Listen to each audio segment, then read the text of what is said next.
Good evening or good morning, wherever you might be in the world. Today I wanted to do a quick kind of update on some of the things happening in our world and a bit of a forecast, if you will. Um, I think, when we read the scriptures that Elias will come and restore all things, well, if Elias is going to come and restore all things, that must mean that all things are ruined or in the toilet, so to speak. I kind of look at back in history at Rome and some of the old empires that existed, Greece and Arabs and you name it. And I think what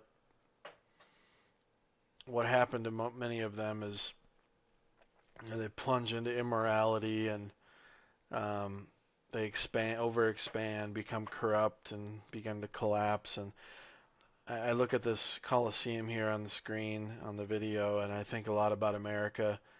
And some of the decisions that we're making are, quite frankly, absolutely awful.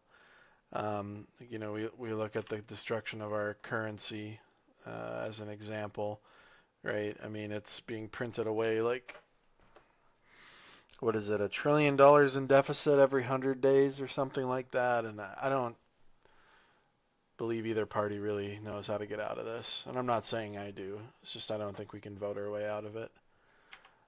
There's another thing too that a lot of people haven't heard of. There's a company called NERC, N-E-R-C, North American Electric Reliability Corporation, and here's their website. They have an infographic I'd like to show you, which shows very clearly that our power grid is going to be failing come 2025.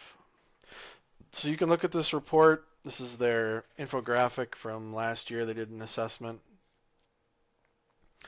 They've come to find that we're going to have capacity shortfalls in power throughout particularly the Mississippi River Valley area, so Minnesota, Wisconsin, all the way down, Mississippi, all the way through Louisiana there. And I think what's so interesting about this is we have more power generators here being retired than anticipated. And quite frankly, this is a problem for our economy, for our way of life. I mean, think about the stock market. If people only care about themselves, think about the stock market, right? I mean, what's your retirement going to look like when half the country struggles to get power? Anyway, it's a really interesting study. I highly recommend taking a look at it. Um, think about all the people who won't be able to get medical care, things like that. So we're really in dark times. I think we're at the end of the age, in my opinion. Now, I'm not saying Jesus is coming tomorrow, but I believe that if we don't have Elias come soon, um, I think we will reach a point where civilization will not be able to recover. So the question is when is that point? And God knows it. And I think what we're seeing today is a foreshadowing of Jesus Christ's return. So thank you everybody and have a good night.